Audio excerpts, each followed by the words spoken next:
Diretamente do Brasil, Brasília, Distrito Federal. Quem vos fala, mestre Dinho, trazendo sempre informações na palma da sua mão, com notícias de utilidade pública, nacional e internacional.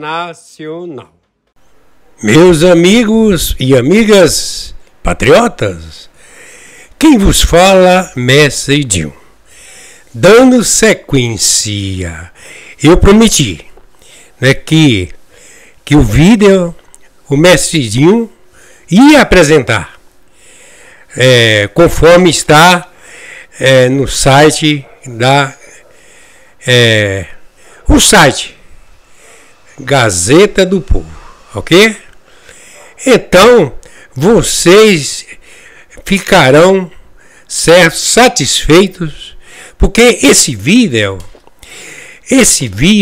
tem aí, fala tudo aí sobre os problemas aqui no Brasil, né? Os problemas lá que Trump está resolvendo, ok? Eu não vou falar aqui o que vai acontecer no vídeo, porque não há necessidade, certo? Eu irei passar o vídeo, certo?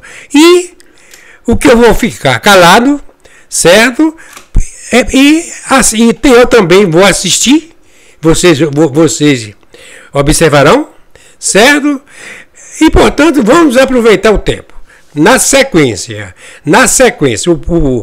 o vídeo vai aparecer agora na tela. Olá, uma boa tarde para você que acompanha a Gazeta do Povo. Começou mais um Entre Linhas nessa sexta-feira, sextou finalmente, uma semana aí mais pesada que o habitual pra gente que se informa, né? Muita gente no Brasil nem quer se informar porque sabe o desastre que estão as notícias, mas a gente precisa se informar até pra gente saber muito bem como é que estão as coisas, quais riscos a gente corre, em quem votar no ano que vem e tudo mais, né? É importante a gente estar por dentro. Se você ainda não deixou o seu like, deixe seu like aqui, isso ajuda bastante. Deixe seu comentário também. Vamos dar boa tarde para ele. Boa tarde, Frederico Junkert. Boa tarde, Mari. Boa tarde a todos os espectadores do Entre Linhas. Sexta-feira agitada e com novidades vindas dos Estados Unidos, né, Mari? Mais um capítulo da ação do Rumble contra Alexandre de Moraes para a gente trazer para os nossos espectadores. Exatamente. Inclusive, a gente recebeu aqui já 2 vezes o advogado Martin De Luca, ele que é advogado de Trump, que atua aí por essa empresa do Trump. Ele já esteve aqui, vai estar conosco também na segunda-feira, então já dá um spoiler, um convite para o pessoal voltar ainda na segunda-feira, mas fato é que a gente vê aí uma ofensiva ainda maior contra esses abusos de Alexandre de Moraes, né? Pois é, Mari. Ele havia entrado com a ação, o Rumble e o Truth Social, que é a mídia social do Trump, haviam entrado com uma ação contra o Alexandre de Moraes em fevereiro desse ano, pedindo uma decisão liminar que impedisse que as ordens de censura ilegais do ministro Alexandre de Moraes viessem a produzir efeitos nos Estados Unidos. Que basicamente o que ocorre é que lá em fevereiro desse ano, o Alexandre de Moraes emitiu uma ordem determinando que o Rumble fornecesse dados relativamente à localização do Alan dos Santos. E essa forma de comunicação que se deu de forma ilegal. Porque a gente sabe que há 3 formas, basicamente, de você fazer com que uma decisão judicial de um país venha a produzir efeitos em outro. Há um tratado de assistência jurídica mútua celebrado entre o Brasil e os Estados Unidos em 2001. A Convenção de Haia, que também regulamenta o trâmite para que países consigam com que suas decisões judiciais venham a produzir efeitos em outras jurisdições, e também as cartas rogatórias, que são uma forma também de constitucionária, que pelo costume foi, ao longo do tempo, também uma forma oficial de você fazer essas decisões produzirem esses efeitos em outros países. Então, e o ministro Alexandre de Moraes não observou nenhuma dessas 3 formas. Então, o que acontece é que o Rumble, diante dessa ordem secreta e ilegal, determinando que o Rumble e o Truth Social fornecessem dados sobre a conta de rede social do Alan dos Santos, que hoje se encontra exilado nos Estados Unidos, eles se negaram a cumprir essa ordem ilegal, pois essa ordem foi comunicada para o Rumble via e-mail, foi enviado para a diretoria jurídica da empresa via e-mail pelo STF, pelo gabinete do ministro Alexandre de Moraes, e eles decidiram entrar com essa ação lá em fevereiro. Ocorre que agora eles fizeram o que a gente chama de uma emenda à petição inicial, com uma série de outros pedidos envolvendo essa ação. Dentre eles, e aí vem uma novidade, um pedido de indenização pelos danos causados pelas ordens do ministro Alexandre de Moraes, que inclusive levaram ao encerramento das atividades do Rumble no Brasil. Rumble, para as pessoas se lembrarem, é uma plataforma de rede social concorrente do YouTube. E que também, inclusive, foi criada lá em 2013, porque as redes sociais já vinham censurando algumas pessoas e fazendo o que eles chamam de shadow ban, que é você, de alguma maneira, limitar o alcance de publicações de determinados indivíduos, de determinados canais. E o Rumble surgiu nos Estados Unidos naquele momento como uma alternativa ao YouTube, reafirmando ali o compromisso da plataforma com a primeira emenda da Constituição americana, que protege a liberdade de expressão no seu grau máximo.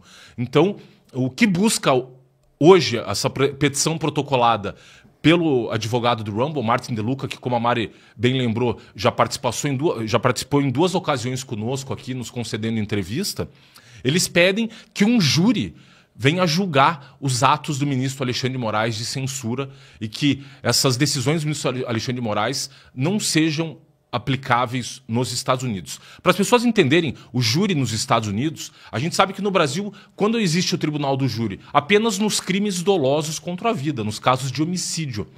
Nos Estados Unidos, não apenas os casos criminais em geral são submetidos ao tribunal do júri, mas também os casos cíveis. Como esse é um caso que envolve responsabilidade civil e, portanto, é um caso cível, lá também é possível que jurados, pessoas do povo, venham a julgar essas causas. E o que o advogado do Rumble pede nesse processo é que um júri na cidade de Tampa, na Flórida, que é onde se encontra ali o escritório principal do Rumble nos Estados Unidos e do Truth Social, que é a rede de mídia social do presidente Trump, seja instaurado um júri ali para eles apreciarem, então, se o ministro Alexandre de Moraes, primeiro, emitiu essas ordens de censura para censurar essas empresas de forma ilegal, pois ele descumpriu esse trâmite que existe regulando a relação entre as ordens jurídicas de países diferentes, e se essas ordens ilegais também interferiram nas atividades da rede social Rumble, porque também o Rumble não apenas é uma plataforma de rede social, mas também tem um serviço de nuvem, de armazenamento de dados. E a relação entre o Rumble e o Truth Social é que o Truth Social se utiliza dos serviços do Rumble de armazenamento de dados, de questão dos streamings. E, portanto, a partir do momento em que o ministro Alexandre de Moraes proibiu as atividades do Rumble no Brasil, isso interfere nos serviços de nuvem que ele presta para a rede social do Trump. E aí que eles pedem que os danos causados pela inviabilização de prestação de serviços por Truth Social no Brasil e no resto do mundo, pois o sistema deles de armazenamento de dados tem uma integração global e, portanto, a proibição desse serviço no Brasil acaba acarretando efeitos em todo o serviço do Rumble ao redor do mundo. Eles pedem que sejam apurado aí o alcance do dano causado à plataforma, que pode chegar à condenação eventual do ministro Alexandre de Moraes no pagamento de uma indenização na casa de dezenas de milhões de dólares. Então, mais aí um fato negativo para o ministro Alexandre de Moraes, que ganha mais repercussão nos Estados Unidos ainda, inclusive um dos principais veículos de comunicação dos Estados Unidos, a Fox News, que tem ali na sua rede de televisão as maiores audiências dos Estados Unidos e suas plataformas de artigos escritos também hoje está em primeiro lugar de audiência na mídia escrita americana pela internet. Eles noticiaram, inclusive, nessa semana, a carta que o Departamento de Justiça americano mandou para o gabinete do Alexandre de Moraes, justamente tratando desse caso do Rumble, alertando o ministro de que ele estava descumprindo o direito internacional ao tentar comunicar as redes sociais americanas não pelos trâmites legais previstos ali nesses tratados internacionais, mas por uma via oblíqua, mediante essa comunicação via e-mail. Então, para quem tiver curiosidade até de ler, eu vou...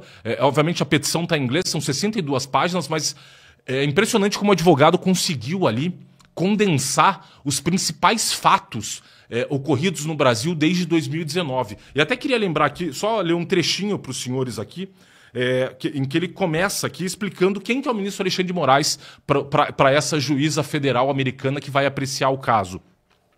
Fala assim, em 2017, o ministro Alexandre de Moraes ascendeu ao Supremo Tribunal Federal após um acidente aéreo que matou seu antecessor, o ministro Teori Zavascki.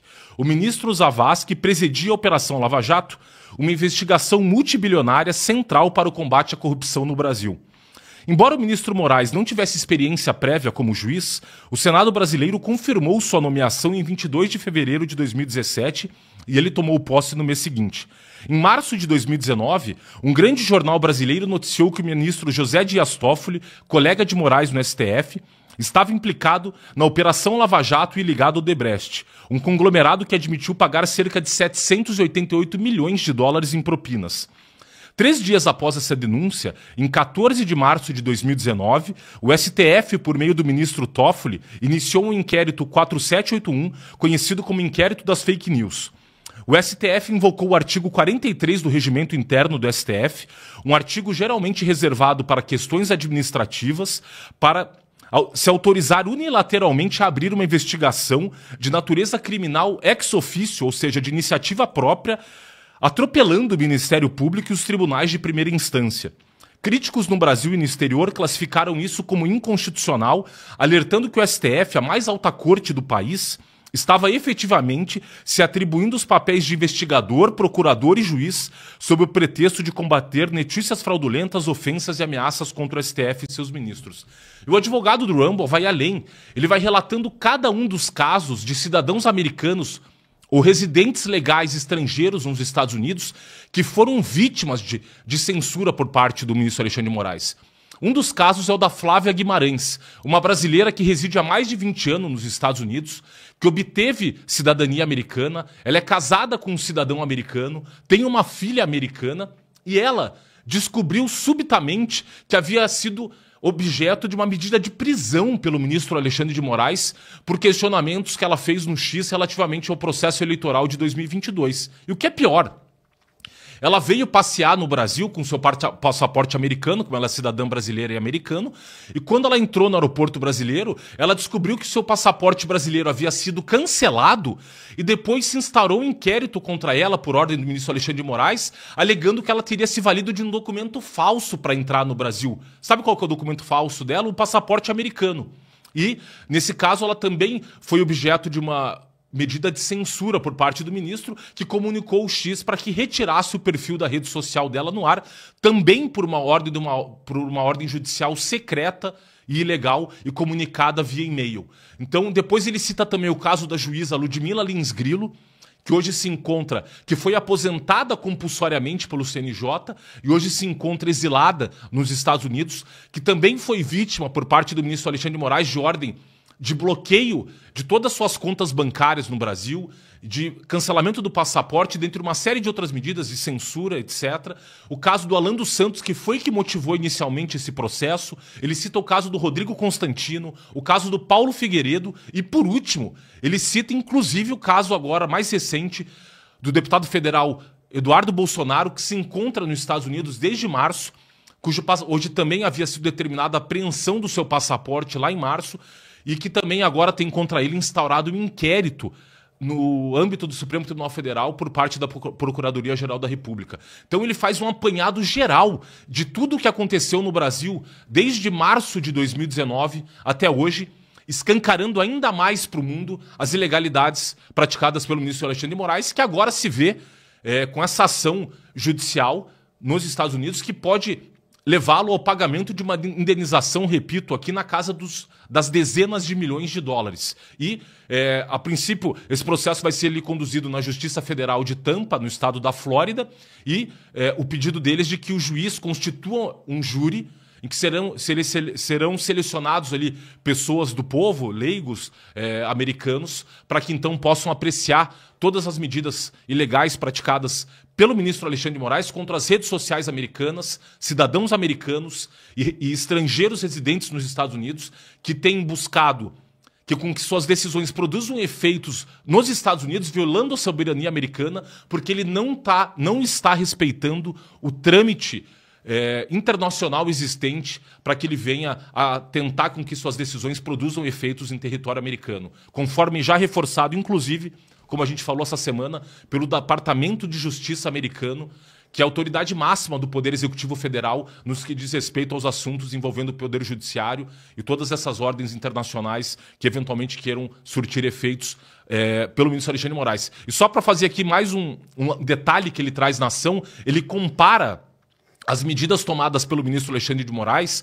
as medidas também tomadas pelo procurador do Tribunal Penal Internacional, que chegou a determinar, a pedir a ordem de prisão do ex-premier, do atual primeiro-ministro israelense Benjamin Netanyahu. Ele compara como esses duas figuras ligadas ao aparato de justiça, tanto o Alexandre de Moraes, no caso, né, servidor do Poder Judiciário brasileiro, quanto esse procurador do Tribunal Penal Internacional, que tentaram com que as suas decisões viessem produzir efeitos violando a soberania americana, e ele cita inclusive isso na petição inicial. Então você vê hoje que o ministro Alexandre de Moraes está numa situação muito complicada perante o Poder Judiciário americano, Mari.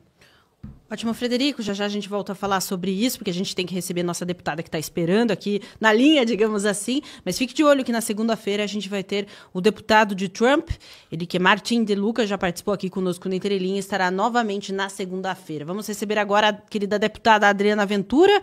Boa tarde, seja bem-vinda novamente aqui ao programa Entre Linhas, né? Conta pra gente já, essa semana a gente tem caso da Carla Zambelli, sua colega, inclusive, na Câmara, como a senhora tem visto e recebido esses novos episódios aí que expõem a grande problemática que a gente vive de perseguição política hoje no país? Acho que a senhora está sem áudio, se puder só ver ali se o microfone está ligadinho, por favor. Sempre bom colocar o áudio, né, Melissa? Boa tarde, meus queridos. É um prazer estar aqui com vocês em Telinhas de novo. Olha, você começou por um assunto que, assim, é uma aberração de todos os tipos, né? Porque aqui, você falou da deputada Carla Zambelli, aquela que teve 1 milhão de votos, que representa, no mínimo, 1 milhão de pessoas, e aqui também não se trata de concordar com o que ela fez ou deixou de fazer, gostar dela ou não gostar dela. Aqui, a gente está falando de questão do que é legal e do que é legal. E essa questão da prisão da Carla Zambelli é uma aberração jurídica de todos os tipos. Primeiro, porque é ilegal prender uma deputada federal, a menos no caso que a gente já sabe de flagrante de crime inafiançável. Quais são? São os casos específicos: tortura, tráfico, terrorismo, aquelas coisas que já foi muito faladas aqui. Então a gente vê que é de novo, assim, o STF passando da linha, invadindo um poder que absolutamente não é dele. Outra coisa que eu acho muito bacana é assim, ela tem um direito constitucional de ir e vir. O processo dela que estava correndo não tinha transitado em julgado. Então, existem 1000 coisas aqui, mas a questão é, o devido processo legal está sendo tomado? Como fica também a questão do autoritarismo, da censura, do bloqueio das redes dela, principalmente as redes dela não, dos familiares. Então começa a respingar em todo mundo. Que poder é esse todo poderoso de transferir penas, ações para terceiros? Então, quer dizer agora que mãe responde pelo filho, a mãe responde pelo filho quando o filho é menor, ok. Agora, um filho ter conta bloqueada, familiares serem penalizados, gente, isso realmente uma aberração. E o que é mais aberração ainda, e eu acho triste, triste, triste, é o silêncio dos que poderiam fazer algo. O silêncio dos grandes juristas. O silêncio da OAB, que deveria fazer alguma coisa. O silêncio dos outros ministros do tribunal, do STF. Então, eu acho realmente triste, porque aqui a gente está defendendo o princípio, a gente está defendendo o valor, a gente está defendendo a Constituição. Não se trata aqui de pessoa A, pessoa B, no caso da deputada Carla Zambelli, mas poderia ser qualquer deputado.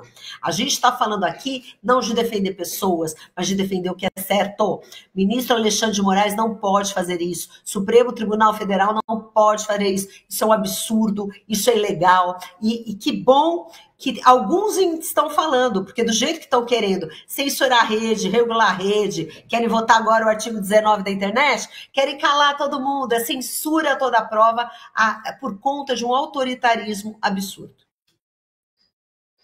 Ótimo, deputada, até aproveitando a sua fala, já vou avisando o pessoal que está aqui, daqui a pouquinho vai entrar aqui para conversar conosco o João Zambelli, o filho da Carla Zambelli, que teve hoje, inclusive, né, a conta dele que tinha umas 32 mil pessoas seguindo, já foi suspensa no Instagram, entre todas as outras questões aí que a gente já vai conversar com ele, Fred.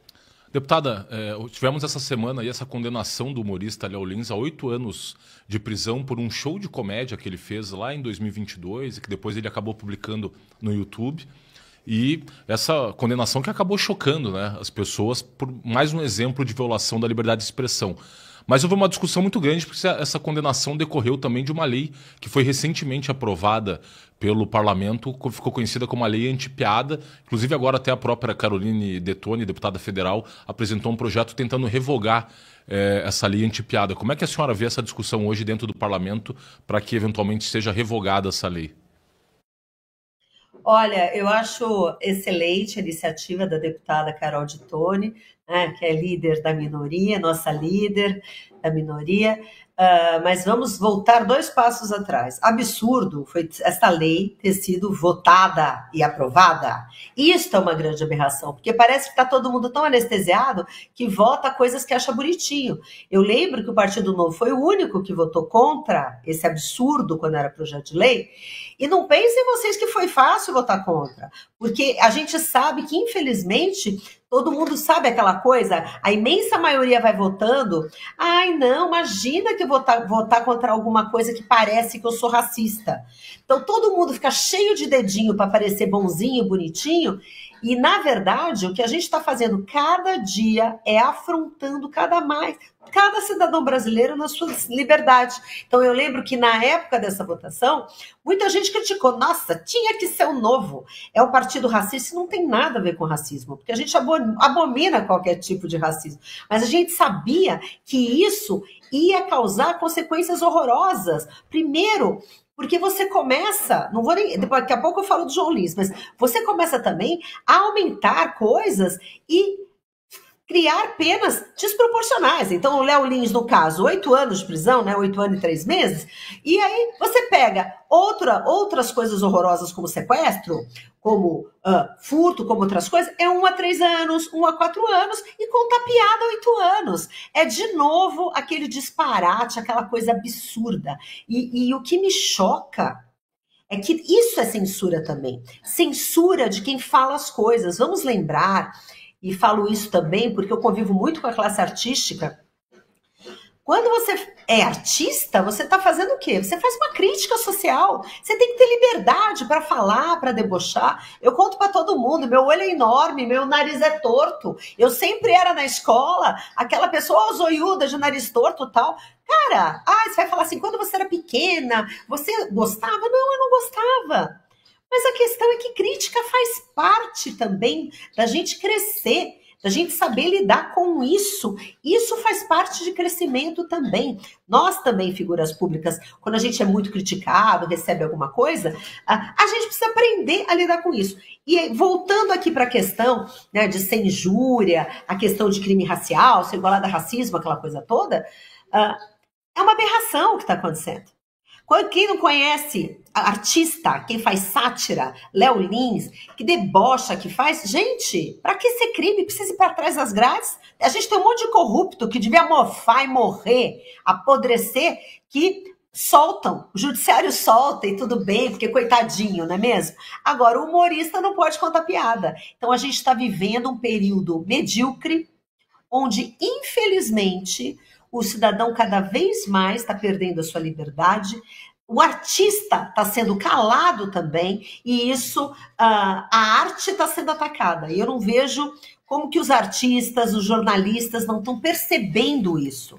Porque o que está acontecendo é um controle absurdo com o único objetivo de censura. É isso, censura. O Léo Lins aqui tem todo o meu apoio. Espero que ele não desanime, não desista do país dele, apesar dessa mediocridade, dessa atrocidade que estão fazendo com cada cidadão brasileiro. Ótimo, deputado. Até a gente considerando vários desses episódios, tem Carla Zambelli, né? Tem também aí uma ofensiva que a gente tem visto sobre Eduardo Bolsonaro, o pessoal querendo que ele utilize tornozeleira eletrônica também, o próprio Jair Bolsonaro. Então a gente vê vários fatores acontecendo ao mesmo tempo e esses nomes da oposição no exterior, como a própria Carla Zambelli, isso ajuda a fazer, né, ficar mais evidente o que tem acontecido no país, né? Como que a senhora acredita que isso pode contribuir também, como a gente viu agora há pouco o Frederico Frederico estava descrevendo aí, né, os avanços aí, novas ações contra Moraes nos Estados Unidos. É possível ver com otimismo, apesar de tudo, esses últimos episódios, para escancarar o que tem acontecido por aqui?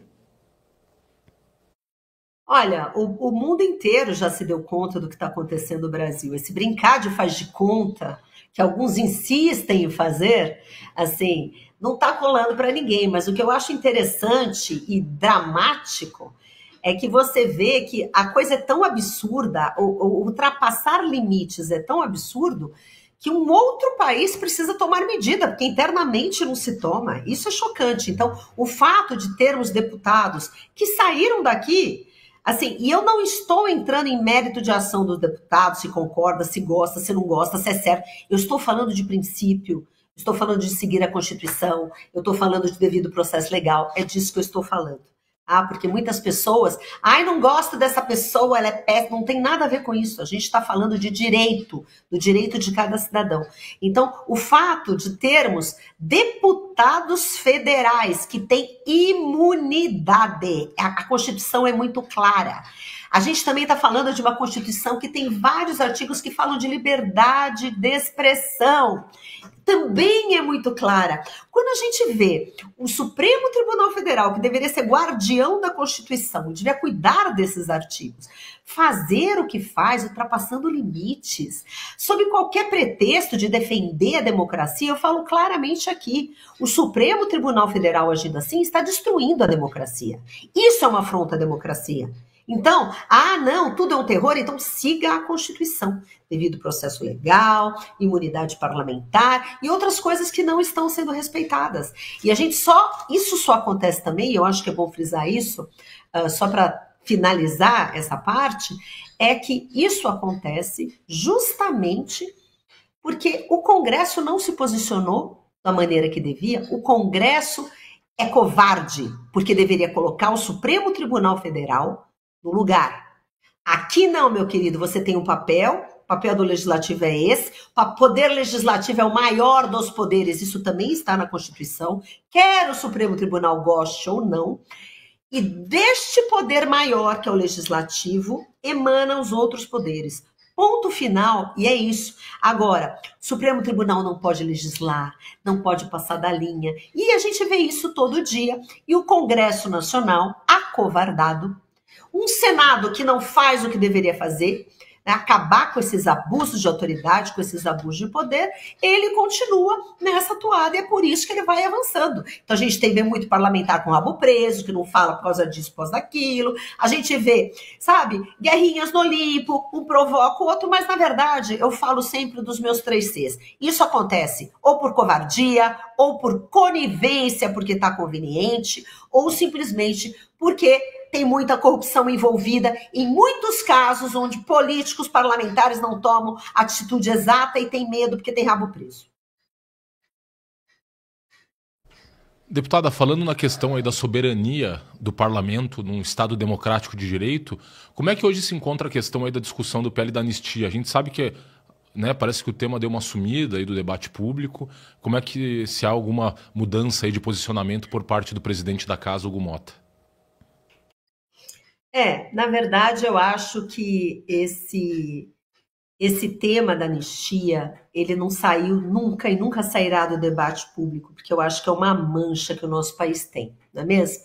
É uma mancha porque a gente viu um Brasil completamente dividido, e sem entrar também aqui em defender pessoas ou fulano A ou fulano B, porque também não vem ao caso, a gente está falando de devido processo legal. Eu fui visitar as pessoas que estavam presas. Eu sei o que eu vi, eu sei como eu vi, eu sei o que eu encontrei lá. E aquilo ali é uma degradação. E assim, pegaram a Constituição, picaram, e aí todo mundo lá é golpista. Então, os 1.500 pessoas presas, arrastadas, até as que não estavam ali, são golpistas. Então, é uma narrativa tão ridícula, é tanto absurdo, que esse tema da anistia precisa ser tratado. E muitas vezes tem gente ali que não tem do que ser anistiado. É isso que é mais triste da história. É pedir anistia para quem não fez nada e não precisa de anistia. Daí vocês falam assim, teve muita gente que quebrou, fez... Baderneiro, é claro, precisa ser julgado com o devido processo legal, ser condenado, pagar, e tá tudo certo. Agora, a gente vê os absurdos e a forçação de barra, e o exemplo da Débora do Batom é o maior de todos. É assim, é uma aberração. E a conivência, a covardia de alguns e o silêncio de outros que poderiam fazer a diferença é o que mais me choca, sabe? Porque um dia preso injustamente, ou você ter uma vida manchada por causa de capricho, por causa de guerra, por causa de abuso de poder, esse tempo não retorna. Uma mãe que fica longe de filhos menores, esse tempo não retorna. Uma pessoa que morre na prisão, que nem o Clezão, por descuido do Estado, esse tempo não retorna. Então, isso daí não vai ser esquecido. Esse assunto inflama um pouco a gente, porque a gente vê tanta gente injustiçada que realmente isso deixa a gente um pouco fora da órbita. Mas voltando especificamente para a tua pergunta. O tema da anistia foi muito levantado, o deputado Sóstenes, que fez toda a coleta de assinatura da urgência, que naturalmente foi uma das primeiras a assinar, nós, Partido Novo, assinamos sim, para justamente tentar reduzir tanta injustiça, e volto a dizer, quem fez baderna e tudo mais, tem que ser preso, tem que fazer. Agora, os inocentes que estavam lá precisam ser tratados e cuidados.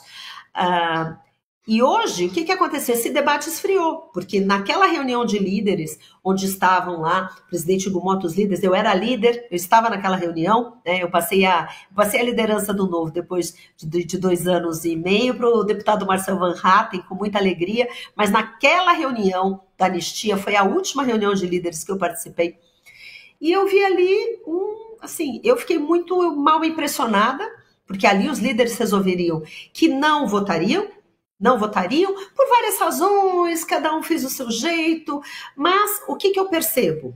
Muitos falaram naquela reunião que se fosse uma coisa muito específica para os presos do 8 de janeiro, aquilo seria feito. Por que isso acontece? Porque apensado, junto com aquele projeto de lei, tem vários outros projetos de lei que anistiam ampla, geral e restrita. Daí tem gente que fala, não, se for para pegar o presidente Bolsonaro, eu não aceito. Se for para pegar o partido, não sei o que, a multa, eu não aceito. Começou a poluir. Então, o objetivo agora é cuidar de alguma coisa muito específica que daí tem mais chance de passar. E outras coisas, os líderes e tal, não vão comprar essa briga com o governo Lula, nem com a STF, porque a maioria é base, tudo é base ali, é triste, os interesses comuns os interesses comuns ficam abaixo, né, do seu interesse próprio, é sempre assim, do seu próprio umbigo. Infelizmente é isso. Ótimo. Deputada, gostaria que a senhora falasse também sobre a importância das eleições aí, né? A senhora já comentou um pouco sobre isso, mas de como, tendo em vista aí as eleições do ano que vem, os parlamentares podem se sentir um pouco mais pressionados para, enfim, desengavetar aí o PL da anistia, e também como deve ser a pressão popular para esses assuntos que são tão importantes, especialmente para a oposição, mas a gente sabe que para a maior parte dos brasileiros, como o PL da anistia, também, né, a CPMI do INSS, né, do roubo dos aposentados, essas pautas pode ser que ganhem mais destaque aí, pela pressão mesmo da população, já de olho em 2026? Com toda certeza, porque como eu disse, é muito engraçado, vocês sabem que nas ruas a população olha pra gente, às vezes um ou outro, fala, eu te conheço, tem gente que me abraça na rua e fala assim, obrigada por defender o que é certo, obrigada porque não sei o quê, tem gente que chora, porque todo mundo tem um tio, uma prima, uma vizinha, um amigo, um colega, que eles identificam como pessoas ótimas, que não queriam ter uma pessoa condenada por inúmeras tal na presidência, e às vezes ajudaram o primo que foi tal, pessoas normais, brasileiros, sabe? Tem muita gente ali fora, sabe? Então as pessoas estão muito tocadas com esse tema, tocadas, e acho que qualquer parlamentar na eleição, inclusive... Não estou nem falando do PT, não estou falando dos partidos da extrema esquerda, PT, PSOL, não estou falando desses partidos. Eu estou falando mesmo os partidos assim mais moderados, a esquerda moderada, o centro e tal, os parlamentares são cobrados. Sabe, a maior parte dos parlamentares concorda que teve um super abuso, que passaram da régua, que não tem devido processo legal. Então, acho que todo parlamentar que pensa em concorrer o ano que vem, tem que ter esse grau de sensibilidade, porque eu acho que isso vai fazer diferença na vida das pessoas, porque o país está machucado, está dividido, a população, ela está, assim, magoada, e é profundo, é um sentimento misturado com medo, né? Misturado com repressão, que continua, inclusive, né, nesse avançar aí de marco civil da internet, de censura, porque tudo faz parte de um grande pacote. Tudo faz parte da mesma narrativa, né? Essa narrativa de querer calar o cidadão, de querer fazer com que ele tenha medo de falar e de se expor.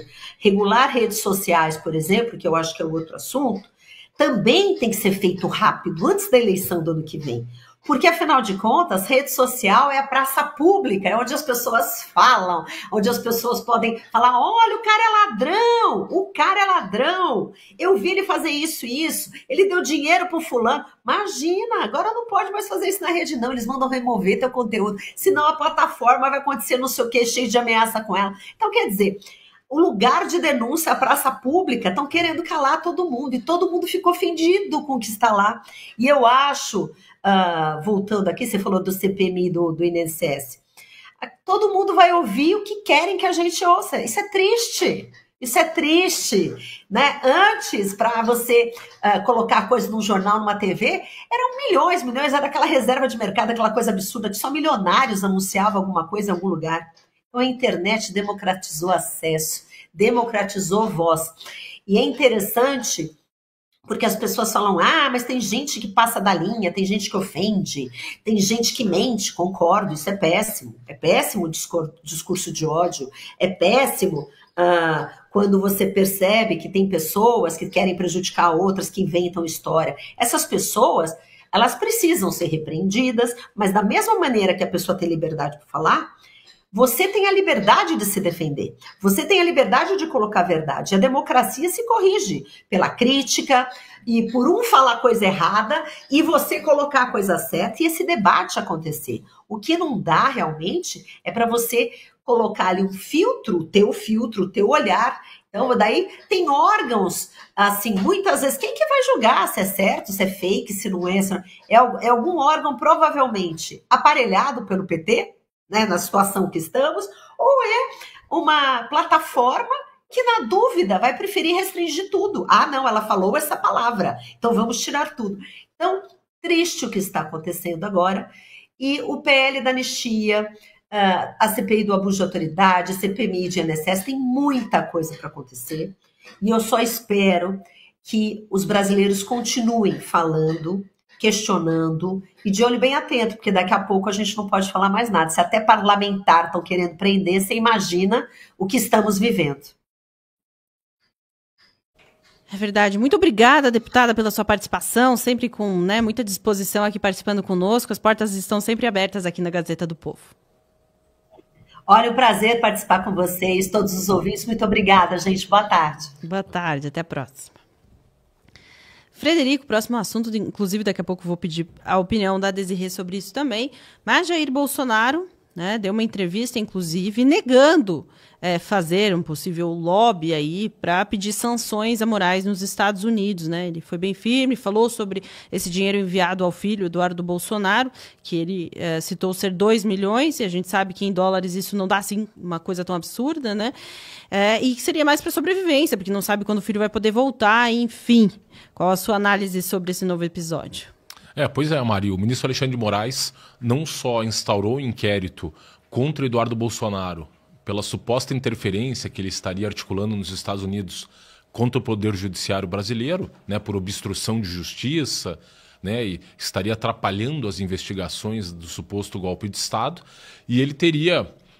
e aí dentro das medidas tomadas no âmbito desse inquérito, ele mandou que fosse ouvido o presidente Jair Bolsonaro, até mesmo em relação a essa questão do dinheiro que ele enviou para o seu filho Eduardo Bolsonaro. O Bolsonaro respondeu de forma muito simples, que primeiro o dinheiro que ele enviou até é preocupado com seus netos. O Eduardo Bolsonaro tem 2 filhos, ele está lá hoje nos Estados Unidos com a sua esposa e com seus 2 filhos, um de 4 anos e outro de 1 ano, e o Bolsonaro ali, sensibilizado como avô e como pai, simplesmente, justamente até porque o seu filho Eduardo Bolsonaro está em licença não remunerada de 120 dias da Câmara dos Deputados, ele acabou fazendo esse envio desse dinheiro para que ele consiga se manter nos Estados Unidos. E deixou muito claro também que, da parte dele, não houve nenhuma tratativa dele, Jair Bolsonaro, com o governo americano para aplicar sanções contra os ministros do STF ou contra outros agentes do Estado brasileiro aí que estejam envolvidos nesses atos de censura e de violação de direitos fundamentais, deixando muito claro até que na própria reunião que o presidente Bolsonaro teve com o oficial do governo americano em Brasília, o Ricardo Pitta, que é o coordenador ali do escritório, conselheiro do escritório do Hemisfério Ocidental do Departamento de Estado, quando ele esteve aqui no Brasil para tratar, dentre outros assuntos, da questão de que o governo americano vai passar a tratar as organizações criminosas brasileiras, especialmente o PCC e o Comando Vermelho, como organizações terroristas, tal qual o governo americano já vem fazendo com os cartéis de drogas do México, que os demais assuntos que ele tratou com o Ricardo Pitta ali naquela reunião em Brasília são assuntos de teor reservado e que ele não falaria ali para o delegado da Polícia Federal sobre os assuntos que ele tratou. Então, só reforçando ali que, de fato, todas as tratativas que o Eduardo Bolsonaro tem feito em Brasília decorrem até da sua própria atividade como deputado federal, como a gente já falou aqui algumas vezes, ele que foi um dos deputados federais mais votados do Brasil, assim como a própria Carla Zambelli, que foi a deputada federal segunda mais votada do Brasil, e muito sintomático do estado de coisas atual do nosso país, que dois dos principais deputados, dos mais votados do Brasil, estejam hoje fora do território nacional, tendo que denunciar todas as arbitrariedades praticadas aí contra os brasileiros hoje, infelizmente, Mari. Ótimo. Fred, agora a gente vai receber aqui no programa Entre Linhas João Zambelli, filho de Carla Zambelli, que inclusive teve a rede, né, a conta dele no Instagram suspensa. Agora mesmo, né? Hoje ele teve essa conta suspensa, além de todos os outros prejuízos que ele tem tido. Vamos recebê-lo aqui no programa Entre Linhas. Boa tarde, João. Seja bem-vindo à Gazeta do Povo. Antes de tudo, né? A gente lamenta aí pela situação, né, que você vive. Conta pra gente como foi, né? Perceber que teve a sua conta suspensa. Bom, primeiramente gostaria de agradecer a audiência. E, bom, ter a minha rede suspensa foi algo que me deixou muito triste. Uma rede que era minúscula, era, bom, totalmente nada prejudicial à democracia, como diz o ministro Alexandre de Moraes. E, bom, uma inconformidade minha, sem justificativa nenhuma de tal ato, né? Outra coisa, a condenação não deve passar do acusado. Se minha mãe foi acusada de tais crimes que ela não cometeu, por qual motivo eu deveria receber tal penalização? Por qual motivo eu deveria ser acusado disso? Não tem motivo nenhum. É irrelevante para os ministros do Supremo. Eu não tenho poder algum para fazer ataques à democracia, muito menos promover discurso de ódio contra ninguém. O que eu fazia no meu Instagram era postar vídeos, né? Eu tinha uma pessoa que me ajudava a editar os vídeos, a escrever legenda, essas coisas. E eu postava vídeos sobre o Lula, sobre os desmandos da nossa economia, o problema que o governo Lula vem enfrentando, né? Que na verdade a gente vem enfrentando, ele não, mas a população brasileira vem enfrentando. E eu postava coisas nesse sentido, né? Mais uma vez, a Constituição brasileira vem tendo esses ataques, né? E é uma falta de carisma, uma falta de senso de justiça. É uma injustiça. É uma injustiça que não afetou apenas a minha mãe, mas agora a família dela, eu e a minha avó. João, uma das medidas tomadas pelo ministro Alexandre de Moraes contra sua mãe foi a suspensão das contas bancárias e de qualquer ativo, né, quaisquer ativos que ela tenha. Como é que hoje essa decisão está interferindo no dia a dia de vocês, né? Inclusive com essa inviabilidade financeira de que vocês possam custear suas despesas no dia a dia. Como é que está a situação de vocês nesse aspecto? Bom, a única fonte de renda que eu, minha avó, temos é a minha mãe. se a gente tem algum teto para morar, se a gente tem uma cama para dormir, se a gente tem comida sobre a nossa mesa, é por conta do trabalho da minha mãe.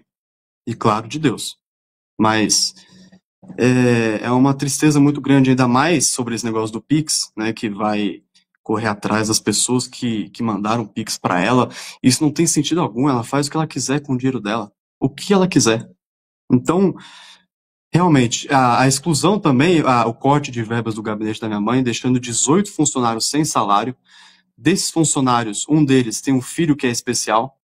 Alguns desses funcionários têm problemas de saúde gravíssimos, que ajudam a minha mãe, que trabalha no gabinete, pela moral que minha mãe tem, pela disponibilidade que minha mãe coloca com eles, né? Então, é um ataque que, novamente, não vai em cima só dela, mas de mim, que é filho, de 17 anos, e também da minha avó, que tem 75 anos, que sofre de problema de saúde, que mal consegue pagar os remédios dela com o dinheiro da aposentadoria.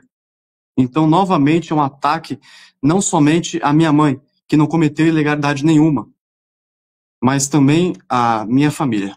Então, é mais uma vez uma inconformidade do que eu digo minha, que não sei por qual motivo fazer isso igualmente às minhas redes sociais, que se aplica essa injustiça não apenas à minha mãe, mas à minha avó e a mim também. João, a gente vai passar para a Desirê Penhalba, que fala direto de Brasília, para ela te fazer uma pergunta também. Desirê. Boa tarde, João. Primeiro, assim, né, sinto nossa solidariedade, porque, afinal de contas, sua mãe é uma deputada muito querida, não à toa ela foi a mais votada das últimas eleições. E aí, a pergunta, né, que agora para poder encerrar a entrevista e também agradecer a sua participação, é qual que é o seu recado para toda a audiência, todos os eleitores, os apoiadores da deputada, que também estão preocupados com vocês nesse momento? Bom, minha mãe nunca desistiu de vocês. Um recado para os eleitores, para as pessoas que votaram nela, aqueles que compartilham nas suas redes sociais as palavras da minha mãe, que dão palavras bonitas para ela, que são de boa fé e querem ajudar, as pessoas que mandaram Pix para ela para pagar essa multa exagerada, totalmente exagerada, né? E a gente não vai desistir. São 946.244 eleitores, pessoas que, quando colocaram 2210 na urna eletrônica, apertaram confirme e votaram nela, fizeram um voto de confiança na minha mãe. E com isso, ganharam a nossa lealdade. A nossa lealdade acima de tudo. Minha mãe entregou a vida dela a vocês, aos eleitores dela, às pessoas que votaram nela, às pessoas que defendem ela constantemente. Ela não vai desistir de vocês. Nunca. Estando aqui no Brasil, estando nos Estados Unidos, na Europa, seja lá onde ela estiver. Ela vai defender vocês e não vai recuar. Eu entrando para a vida pública, vou manter o nome dela, nunca vou desistir da minha mãe, muito menos das pessoas que votaram nela. Porque se hoje eu tenho alguma motivação para continuar de pé, bater o joelho no chão, agradecer a Deus todos os dias pela vida que eu tenho, mesmo com tanta perseguição, é por causa de vocês. De vocês que votaram na minha mãe, que fizeram esse voto de confiança a ela. Então, mais uma vez, eu agradeço a vocês que votaram. Não vamos desistir. Vocês são a motivação para a gente não desistir. Vamos continuar agradecendo a Deus, fazendo a articulação na Câmara. Eu estou fazendo a articulação na Câmara para minha mãe, conversando com diversos parlamentares, para minha mãe continuar no Salão Verde. Eu espero que eu veja a minha mãe novamente e possa dar um abraço muito forte nela, muitos beijos nela, dizer que a amo do fundo do meu coração.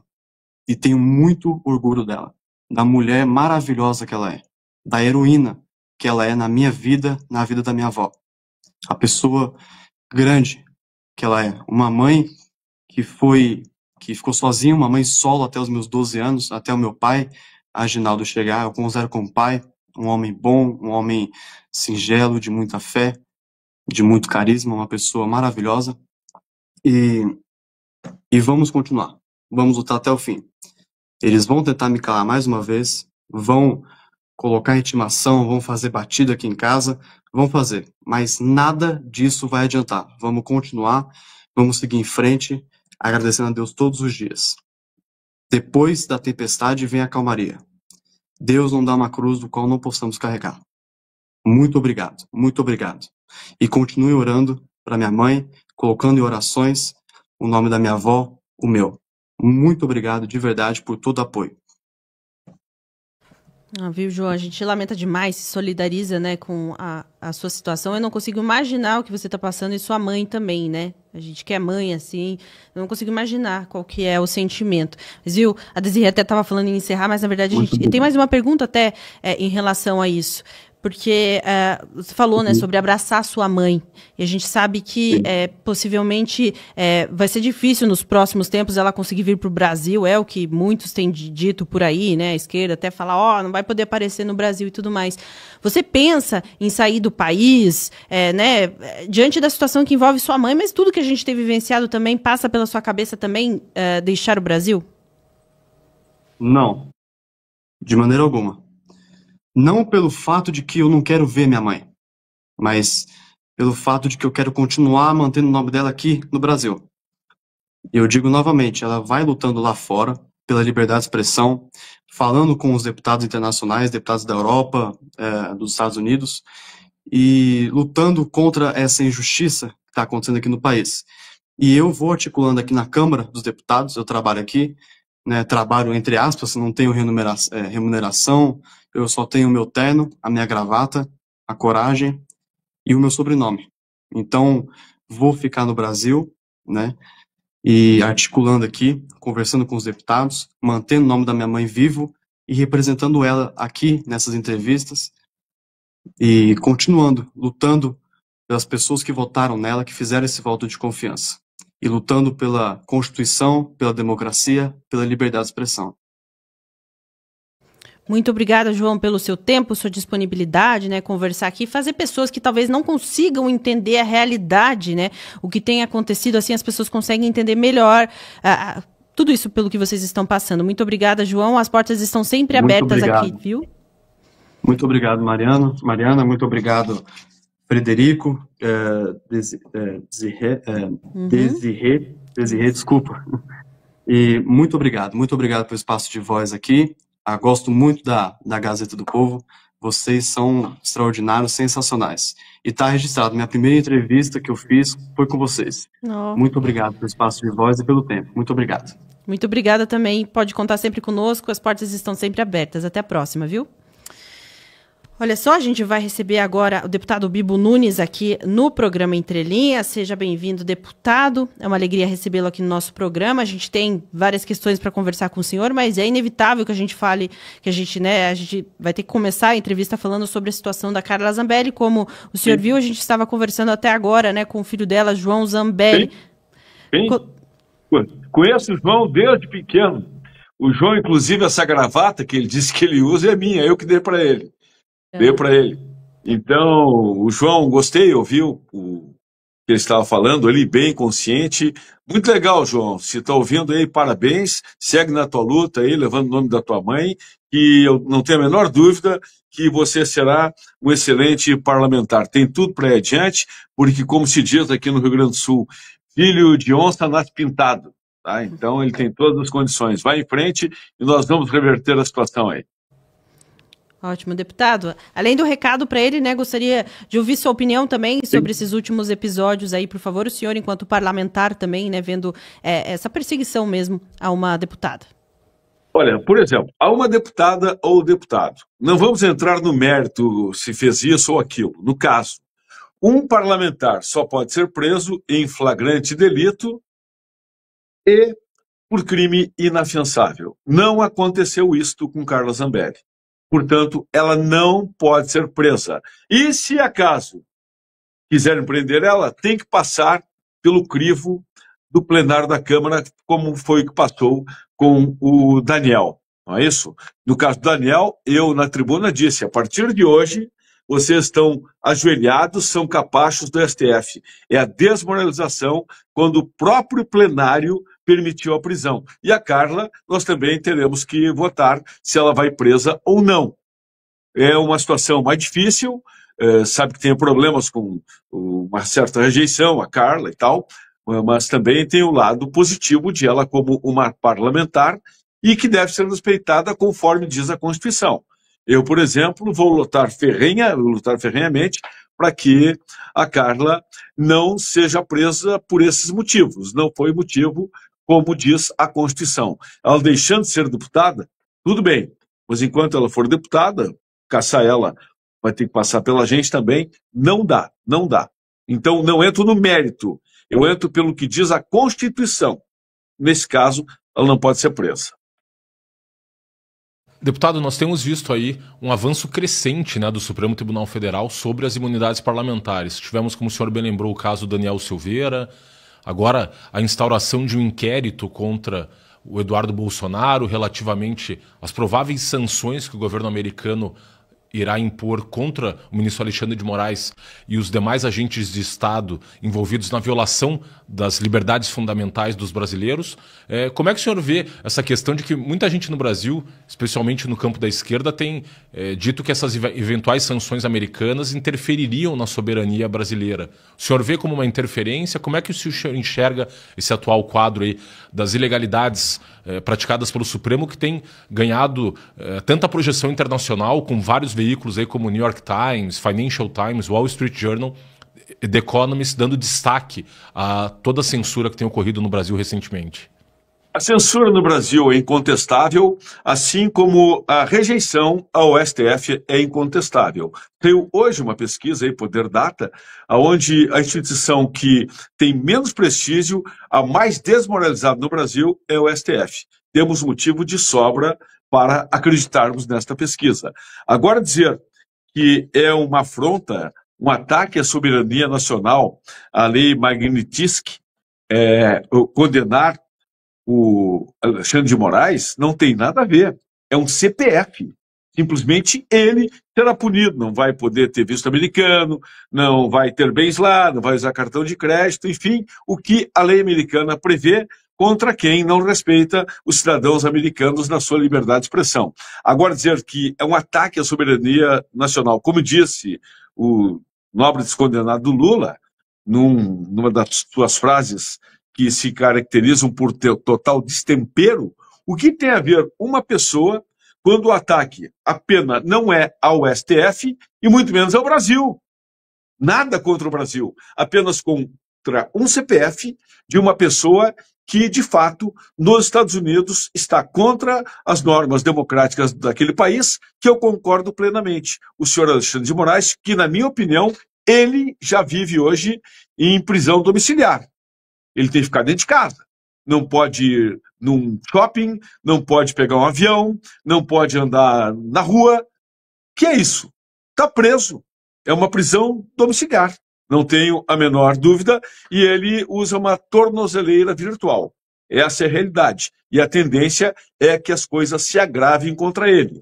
Porque ele passou de todos os limites, ele não tem o respeito, ele foi picado pela mosca azul 10 vezes e se considera, na minha opinião, um semideus. Eu garanto que ele não é semideus e muito menos Deus. Ótimo, deputado. Aproveitando, né, que a gente tem vários episódios acontecendo no nosso país aí nos últimos dias, tem também a questão do humorista Léo Lins. Gostaria que o senhor comentasse, né, sobre como isso é perigoso, antes de tudo, né, por ser criminalizando piadas aí, mas também como isso abre precedentes, né, isso coloca ainda mais em risco a nossa liberdade de expressão. Olha, dizer o que num país onde uma mulher, por pintar, né, pichar com batom, leva 14 anos de prisão. Eu tenho uma lei contra a pichação aí que não chega nem perto disso. Só que na primeira chuva já limparia a estátua. 14 anos de prisão. Um humorista com uma piada, 8 anos de prisão. Enquanto estupradores, pedófilos, terroristas, traficantes ficam um pouquinho na cadeia e já saem. Estamos vivendo um momento de distopia no Brasil. O contrário da utopia. É um momento de caos, principalmente na área jurídica, porque o STF está desmoralizando de vez a justiça no Brasil. Isso todos sabem. E eu digo o STF, porque, na minha opinião, 90% dos juízes, com certeza, têm a conscientização de que devem ser imparciais que devem ser isentos e julgar conforme a lei, e não conforme a política, que hoje é o que impera e desmoraliza o STF. Por quê? Quando a política invade os tribunais, a justiça foge pela janela. É o que nós temos hoje. Os ministros indicados por políticos. Isso tem que acabar, já temos projetos nesse sentido, acabar a indicação para ministro, acabar o tempo de mandato do ministro, acabar a forma de escolha, vamos mudar com certeza. Eu mesmo já tenho uma PEC aprovada, precisa de 171 assinaturas, eu consegui 187 e a assinatura do presidente da Câmara, Hugo Mota, que diz o seguinte, e vai agora para a CCJ na semana que vem, dizendo o seguinte, o ministro, vê que absurdo, o ministro que não cumprir a Constituição, o artigo 53 da imunidade parlamentar, vai perder seu cargo sem remuneração e ficará 5 anos sem poder exercer qualquer função pública. É PEC 48 de 2024, com 187 assinaturas, inclusive do presidente da Casa. Portanto, vai dar um grande barulho, porque se o STF não sabe ficar no seu quadrado, não respeita os demais poderes, eles vão saber que quem faz as leis somos nós, do Legislativo. E nós podemos corrigir imperfeições, desatinos que o poder esteja, o judiciário, exacerbando através de novas leis. Quem faz as leis somos nós. E eles parecem que não sabem disso. Tanto é que estão tentando aí regulamentar redes sociais porque não tem a lei. Se não tem a lei, é porque nós não achamos bom que tenha, mas já teve. Nós votamos em 2023, o relator foi o Orlando Silva, do PCdoB, e foi não. Dissemos não, foi votado e foi não. Se foi não, deixa lá. E o STF não tem que se preocupar em estar querendo votar ou fazer decisão se não tem a lei. Eles têm que julgar nas leis que nós fazemos. E não adianta dizer o seguinte, nós vamos tomar essa decisão agora até que tenha uma decisão do Congresso. Eles não têm que pautar o Congresso. O STF não tem que dizer quando nem onde nós vamos fazer alguma coisa. Eles têm que se limitar a julgar as nossas leis, feitas por nós do Congresso Nacional. Deputado, nós temos visto aí uma grande interferência realmente do STF sobre as imunidades parlamentares, né, interferindo em questões como o senhor próprio mencionou agora, a questão do Marco Civil da Internet, em que o Congresso havia muito claro, já havia regulamentado a questão por meio do Marco Civil da Internet, e agora o Supremo Tribunal Federal vem com esse argumento falacioso de que seria o caso de uma omissão legislativa, como a gente sabe que o Congresso se posicionou a respeito do tema. Nós temos também a questão do PL da anistia, em que o presidente Hugo Mota, presidente da Câmara dos Deputados, foi também objeto de uma pressão tanto por parte do governo Lula quanto por parte de ministros do STF. O senhor acha aí que com esse avanço do Supremo sobre agora as imunidades parlamentares, o caso Eduardo Bolsonaro, o caso Carla Zambelli, há alguma chance aí do ministro, do presidente da Casa, Hugo Mota, rever seu posicionamento e eventualmente pautar o requerimento de urgência para a votação do PL da anistia? Tem que prever, semana que vem eu me reúno com ele lá, e ele vai ter que colocar a minha PEC lá na CCJ, porque tem 187 assinaturas e é dele. E essa PEC, indo para lá, já diz o seguinte, olha aqui, agora nós estamos dizendo que vocês serão punidos se não respeitarem o artigo 53. E ainda diz mais esta PEC. Essa PEC diz o seguinte, porque hoje eles argumentam, hermenêutica, interpretam que o parlamentar é imune se estiver na tribuna, por exemplo. Se ele está num evento, se ele está na rede social, não é imune pelo artigo 53. E essa PEC diz também que é imune por quaisquer palavras e em qualquer lugar, na rua, na chuva, na fazenda, qualquer lugar, o parlamentar é imune. E se não cumprir, perderá seu cargo, senhor ministro do STF, ou juiz, ou desembargador que não respeitar a Constituição. Vê a que ponto chegamos. E aí, nessa empáfia, dessa arrogância que existe hoje, vamos dizer o seguinte, vamos declarar inconstitucional. Inconstitucional pedir para que se cumpra a Constituição? É inconstitucional pedir para que se cumpra a Constituição? Pelo absurdo que vivemos, que quem tem que proteger a Constituição é quem não protege, é quem desrespeita. É o que acontece hoje. Está acontecendo agora aí com o Flávio Dino. Ele é réu no caso lá dos respiradores do Maranhão e ele é que vai julgar. Estamos vivendo um momento de distopia plena no Brasil, um momento de governo despótico, um judiciário despótico, e o que eu digo, há muito tempo eu digo, já pegou essa onda aí. Estão querendo me convencer que o poste urina no cachorro. Não é. É o cachorro que urina no poste. Tem que explicar até esses detalhes, porque está tudo invertido, põe um momento de brincadeira, de piada. Uma piada, 8 anos, 3 meses de prisão. Um batom numa estátua há 14 anos. Está tudo maluco. Daqui a 20 anos, o mundo vai comentar e dizer, olha, teve uma época no Brasil que viveram uma loucura jurídica. Chegaram ao ponto de dizer que houve tentativa de golpe de Estado, chegou ao ponto de dizer que houve um golpe de Estado, praticamente, sem um tiro, sem uma arma, sem uma faca, sem um sangue, sem um tanque na rua. Qualquer criança, por pior que seja o dicionário, explica o que é um golpe de Estado. Não tem golpe de Estado sem uso da força. Sem exército na rua, sem um tanque na rua, não teve nada disto. Não teve um revólver ou uma metralhadora. Então, isso é um absurdo sem fundamento. E essas pessoas continuam 2 anos e 2 meses presas, centenas de pessoas presas. Isso sim é que comprova que nós não temos respeito aos direitos humanos no Brasil. Já morreram pessoas. O Clesão foi o primeiro. E foi alertado, não deram importância e ele morreu. E mais 2, se não me engano, também já morreram. Tem que fazer o quê?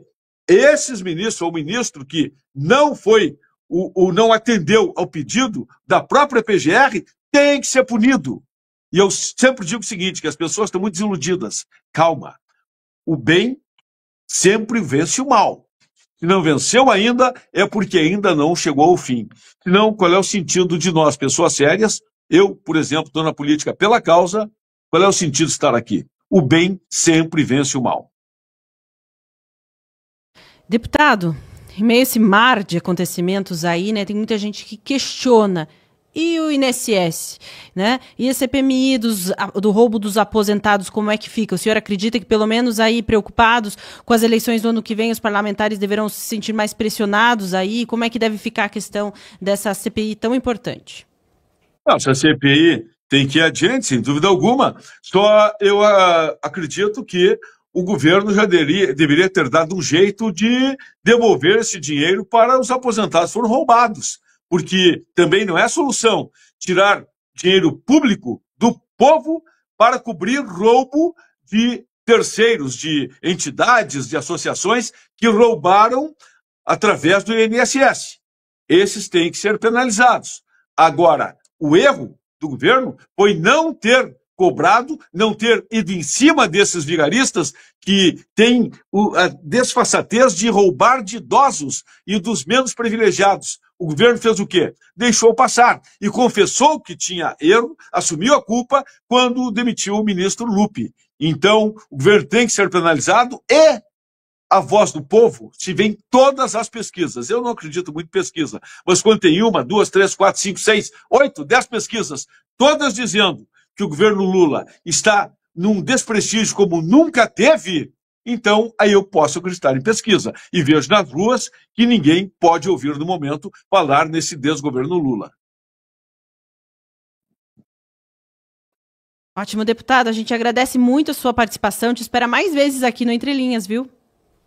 Sim, sempre à disposição, porque estamos aqui na luta. Eu estou na política pela causa, não é para me ajeitar aqui ou ali. Eu estou para lutar por um Brasil digno. E sempre digo, tem muitas pessoas que estão desesperançosas. Eu digo, calma, quem promete esperança é o PT, que está sempre dizendo para o pobre, nós vamos melhorar, nós vamos ajeitar, quando na verdade a esquerda sempre aumenta a pobreza, porque o voto da esquerda é que garante a vitória, o voto da pobreza que garante o voto da esquerda. E eu digo o seguinte, a esquerda gosta tanto de pobre que por onde passa multiplica a pobreza. É isso que fazem. Basta ver que no Nordeste, 13 estados do Norte e Nordeste, as pessoas ganham mais Bolsa Família do que salário formal. Assim começa a ruína de um país. O próprio presidente Lula disse esses dias Não, mas se continuar o Bolsa Família aumentando, nós criaremos mais pobres.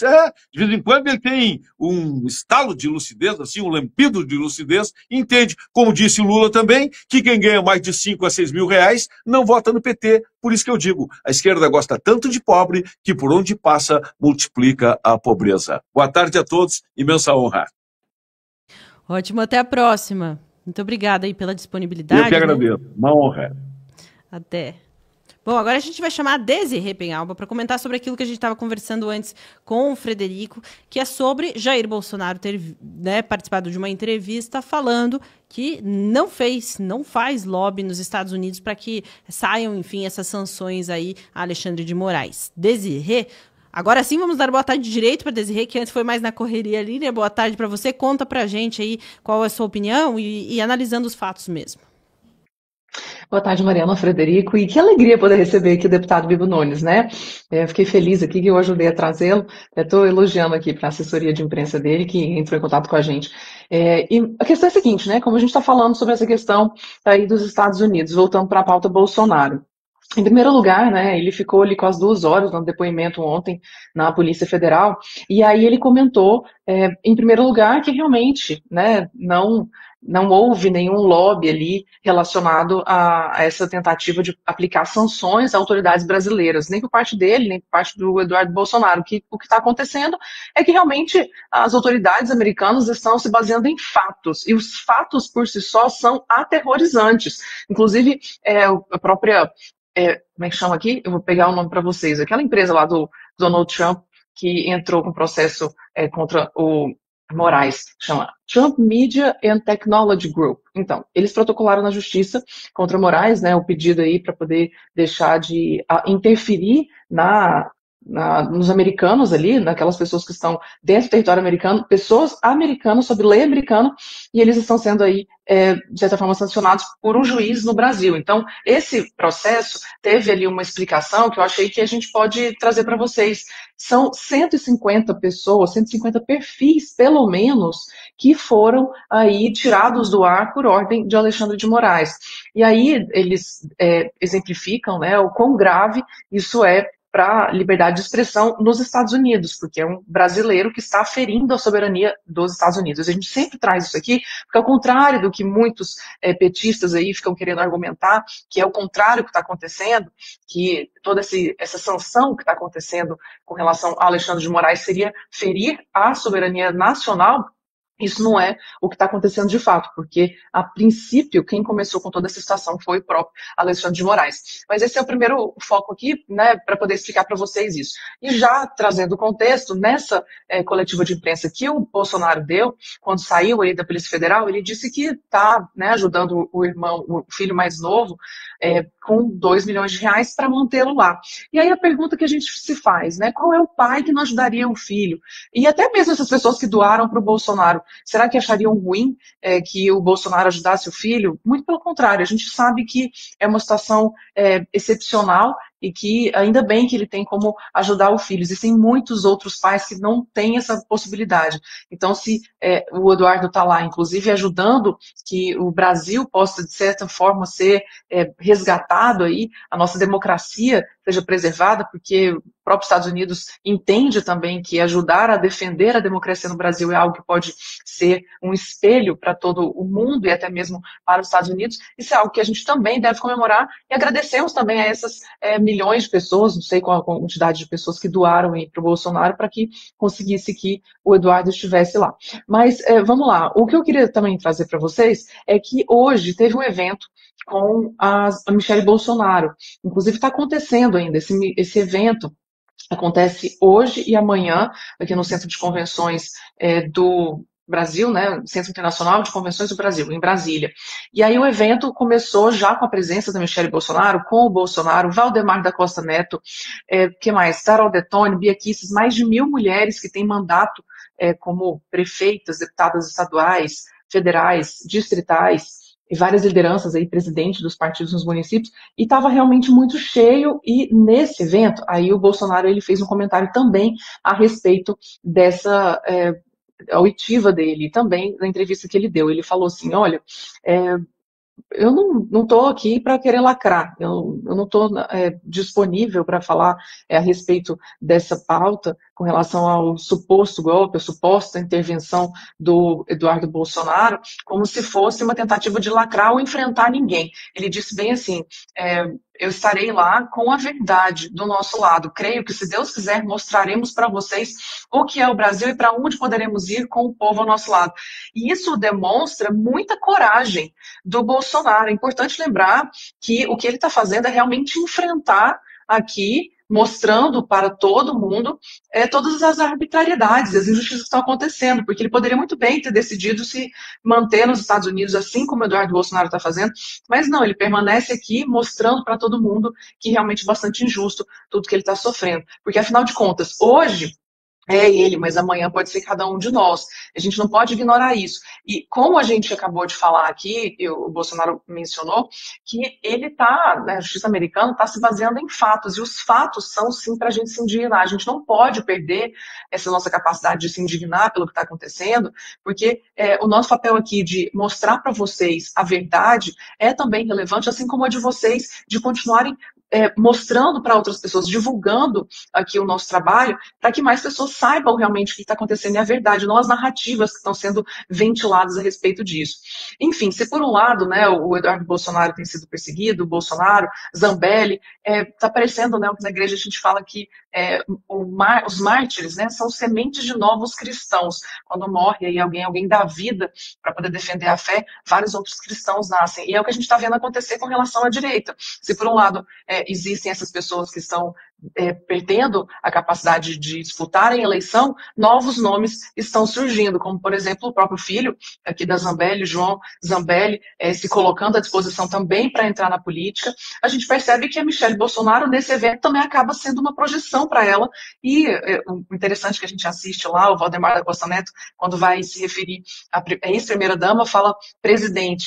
É claro que ele está falando que ela é presidente do PL Mulher, mas todo mundo ali fica com um certo furor ao ouvir o nome de presidente, porque, afinal de contas, sim, ela pode ser a próxima candidata em 2026. Então, de certa forma, se a gente, né, reconhece tantas perseguições nesse momento, vamos encerrar a sexta-feira com a expectativa de esperança de que, por um lado, algumas coisas estão acontecendo que a gente fica muito triste, se lamenta muito, mas novas pessoas estão aí para defender, permanecendo no Brasil pelas causas tão importantes.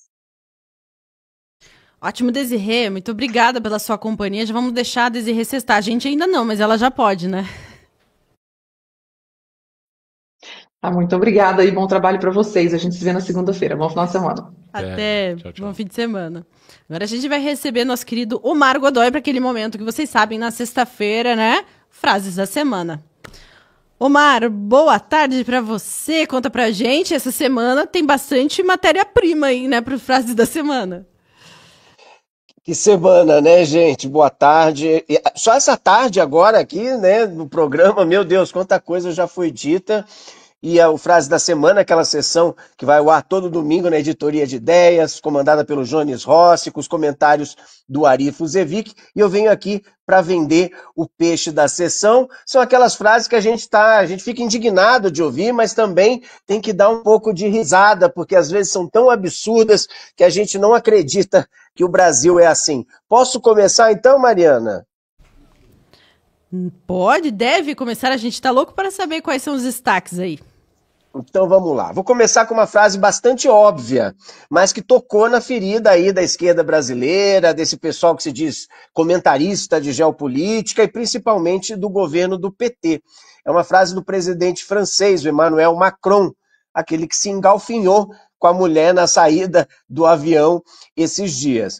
Durante a visita do Lula a Paris ontem, o nosso norte moral tentou culpar a Ucrânia, de novo, pela continuidade da guerra contra a Rússia, e o Lula citou para isso os recentes ataques com drones que os ucranianos fizeram contra bases russas agora no final de semana.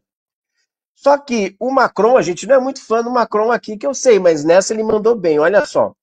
Ele, diante dessa conversinha aí do Lula, essa conversinha mole do Lula, ele foi obrigado a mandar um chega pra lá. Ele disse assim: penso que a melhor orientação são as ideias simples.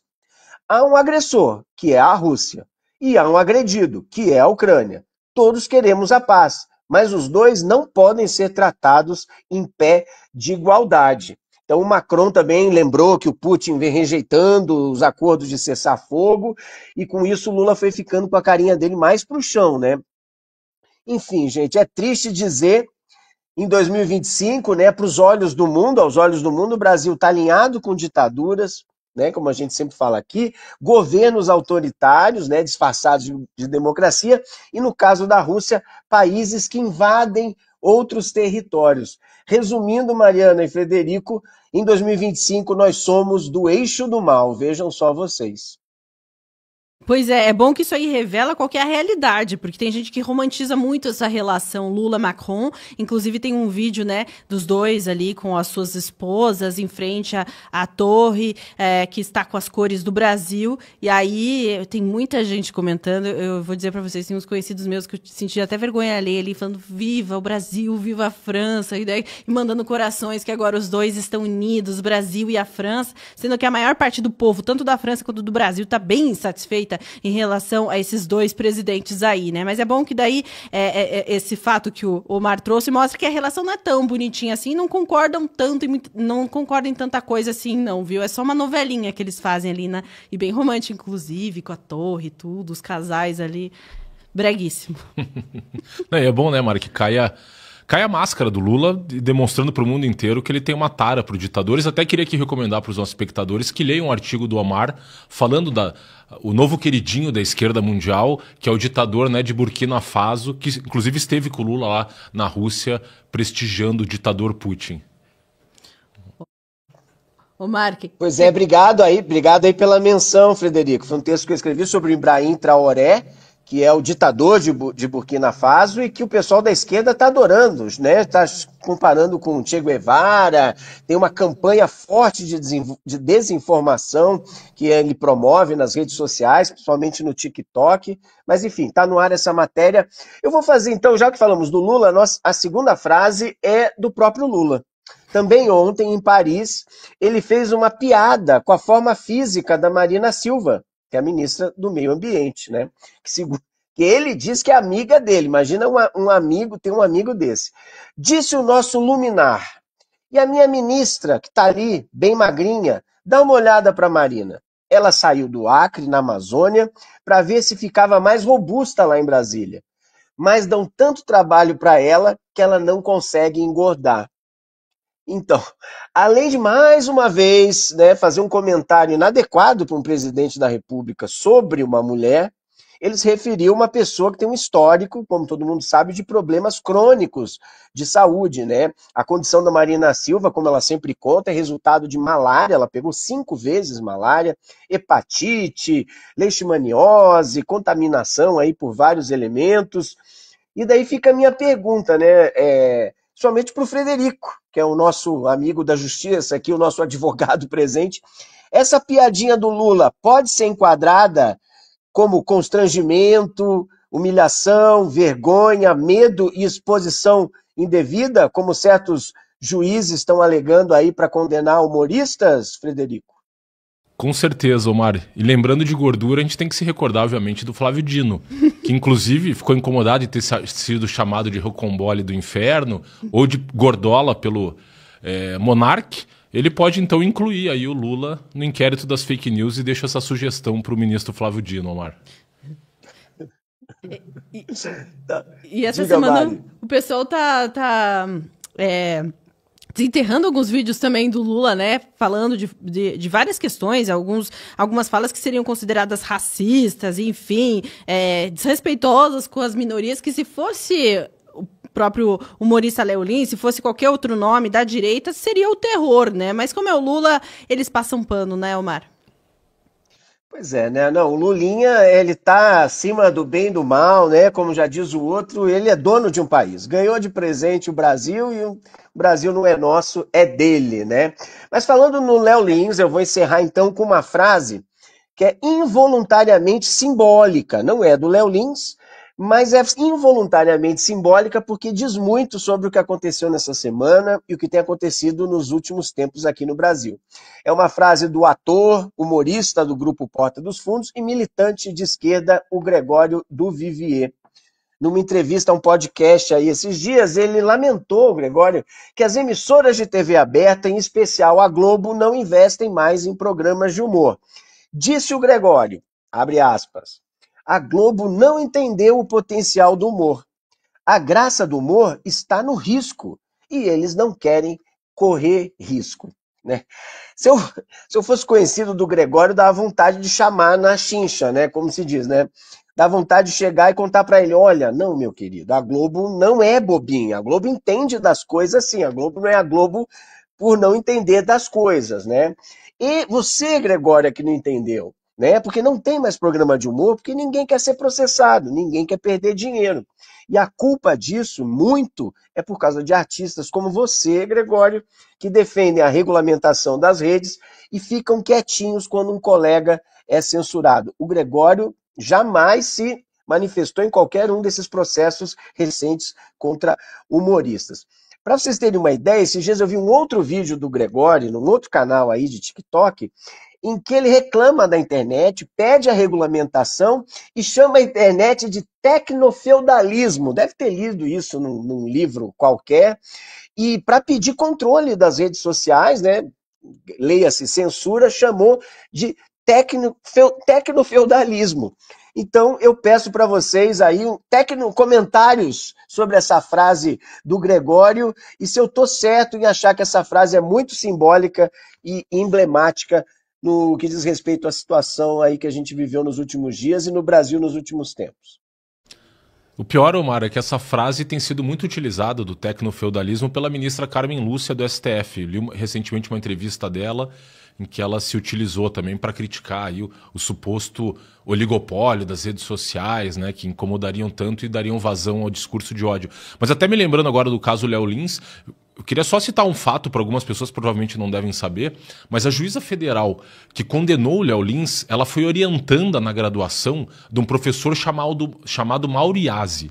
E o professor dela, há 7, 8 anos atrás, fez um discurso por um plenário lotado, ali era uma reunião do Partido Comunista, dizendo que para os conservadores, citando até uma frase do Bertolt Brecht, para um bom conservador, uma boa parede em que será colocado esse bom conservador, que se pegará uma boa espingarda e com uma boa bala ele será morto e então haverá uma boa pá com uma boa cova. Então eu queria saber dessa juíza que condenou o Léo Lins o que ela acha da declaração do seu orientador na graduação na Faculdade de Direito, dessa frase dele. Se essa frase também não é da mesma gravidade para ele ser condenado a 8 anos de prisão. Então, infelizmente, se vê esse duplo critério desse pessoal que quer criminalizar o humor e os artistas e infelizmente, né, Omar, como você bem disse aí, o Gregório do Vivier faz parte dessa tropa aí da patrulha que quer calar quem pensa diferente e humoristas aí que venham a contrariar o politicamente correto, né? Mas olha só a nossa sintonia então, Frederico. Hoje, agora à noite, vai entrar no ar uma matéria que eu fiz de quarta-feira para cá, que é justamente um perfil do Mauro Iazzi. É um perfil completo, contando a história dele. Ele foi candidato à presidência pelo PCB, já foi candidato a vice-governador de São Paulo, numa chapa junto com o PSOL. Conta essa história aí dele propor o paredão para a direita. Temos aí uma análise, inclusive, do trabalho de graduação da juíza, comparando com a sentença. O trabalho tem ecos nessa sentença aí que saiu essa semana. Temos muitas falas do Mauro Iazzi com relação ao conservadorismo, ele é crítico do conservadorismo, então fica aí a minha sugestão para vocês, vendendo mais uma vez o meu peixe, para ler hoje à noite, lá por 8h30, 9 horas, já está no ar no site da Gazeta, esse perfil do Mauro Iazzi, o comunista que defendeu o paredão para a direita e orientou a juíza que condenou o Léo Lins. Pois é, aproveitando que o Omar tá vendendo peixe, vou vender o nosso peixão aqui também, que é a assinatura da Gazeta do Povo. E aí você sabe que na Gazeta você encontra todas essas matérias especiais, colunas exclusivas, tudo mais. E aí, assinando a Gazeta do Povo, você tem acesso ilimitado a todo o nosso conteúdo exclusivo. Então assine através de gazetadopovo.com.br/oferta ou então apontando a câmera do seu celular para esse código que você vê na tela. E aí você paga apenas R$ 1,90 por mês pelos 6 primeiros meses. É um descontado abraço, não dá para perder. Omar, obrigada pelas frases aí, por nos trazer um spoiler do que o pessoal vai encontrar no Domingão também, até a matéria de hoje à noite. A gente espera na sexta que vem, hein? Eu que agradeço o espaço, bom final de semana, se cuidem. Um abraço. Eu também, abraço. Se você ficou até aqui, agora, já compartilhe esse link com seus amigos, com seus familiares e deixe seu like também se você ainda não deixou. Frederico, obrigada pela companhia ao longo de toda a semana. Segunda-feira a gente tem novidades aí e a gente conta na segunda. Isso aí, Mário. Muito obrigado. Foi uma excelente semana e que todos tenham um ótimo final de semana e que Deus abençoe a todos os espectadores da Gazeta do Povo. Isso aí, não percam. Segunda-feira voltamos às 15h e é claro que a gente tem toda uma programação da Gazeta do Povo desde as 7 da manhã. Não perca, esperamos vocês às 15h. Ótimo fim de semana. Fiquem com Deus. Até lá. Diretamente do Brasil, quem vos fala, Mestre Dinho, trazendo sempre informações na palma da sua mão. E o meu convite especial, por gentileza, entra na descrição desse vídeo. Urgente! Clicar nos links abaixo. É uma surpresa e você pode ganhar muito dinheiro. Repito! Urgente! Clicar nos links abaixo. É uma surpresa e você pode ganhar muito dinheiro.